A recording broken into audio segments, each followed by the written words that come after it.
আজকে আমি 3 দিন পরে ছাদে গেলাম। ছাদে গিয়ে তো পুরাই সারপ্রাইজ হয়ে গেছি।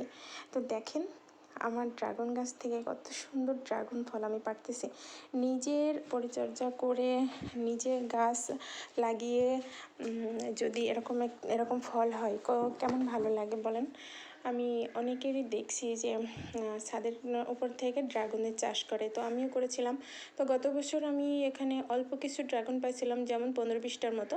আর এবার আমি এর আগে অনেকগুলো ড্রাগন খেয়েছি, হিসাব নেই, মিনিমাম 30-40টার মতো হবে। তো আজকে দেখেন কতগুলো ড্রাগন হয়েছে, এখানে পেকে একেবারে লাল হয়ে আছে। তো আজকে আমি এখান থেকে কিছু পেড়ে নিব, আর 2-3টা রেখে দিব কালকে পাড়ার জন্য। তো এই 3টা আমি রেখে দিব, আর বাকি সবগুলো আমি ড্রাগন ফল পেড়ে নিব। তারপরে যে আমার গাছের লেবু খুব পেকে আছে, লেবুগুলো একাই পড়ে যায়, যখন পুরা পেকে যায় তখন একাই পড়ে যায়। এই জন্য আমি ভাবলাম যে আমি কিছু তুলে নিই আজকে, যেন পড়ে না যায়। নিচে পড়ে গেলে দেখা যাচ্ছে কেমন একটা লাগে। তো এই দেখেন আমার কামরাঙা গাছটার কত পরিমাণ ফুল আসছে। আমি আজকে 3 দিন পরে ছাদে এসে পুরাই তো সারপ্রাইজ হয়ে গেছি। লেবুগুলো ধরার সাথে সাথে পড়ে যাচ্ছে। আবার এই দেখেন কিছু লেবু পেকে গেছে, কিছু লেবু ছোট ছোট হচ্ছে, আবার কিছু ফুলও আসছে। তো মনে হচ্ছে লেবুটা 12 মাসই লেবু হবে। তো এটা হলো প্রচণ্ড পরিমাণে রস, এটা কাগজি লেবু বলে আমাদের অঞ্চলে। আপনাদের অঞ্চলে কার অঞ্চলে কি বলে অবশ্যই জানাবেন। তো আমার কামরাঙা গাছটা দেখেও আমি অবাক হয়ে যাচ্ছি, কারণ এত বেশি ফুল আসছে। যদি ফল হয় আমরা এবার কামরাঙা খেয়ে পারবো না।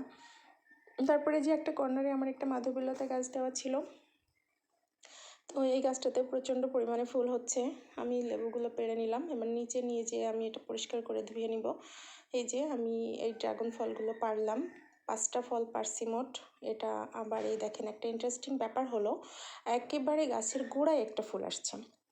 আল্লাহ! তারপরে আমি গেটের মুখে এসে দেখি যে আমার এই দেখেন এই ফুলগুলা কত সুন্দর হয়ে ফুটে আছে। এতগুলা ফুল একসাথে পাবো আমি কখনোই ভাবিনি। তারপরে আমি নিচে চলে আসলাম, নিচে এসে আমি এই ড্রাগন ফলগুলো একটা প্লেটের উপরে নিয়ে নিলাম। এখান থেকে আমি 2টা ফল কাটবো। তো সব থেকে যে ফলটা বেশি বড় ছিল সেই ফলটার ওজন মিনিমাম আধা কেজি হবে। তো দেখেন আমি 2টা ফল কেটেছি, তো ফলের ভিতরে কালার কি পরিমাণ আসছে দেখেন। এত সুন্দর কালার আসবে আমি আসলে কল্পনাও করতে পারিনি। তো সবাই ভালো থাকবেন, সুস্থ থাকবেন, আল্লাহ হাফেজ।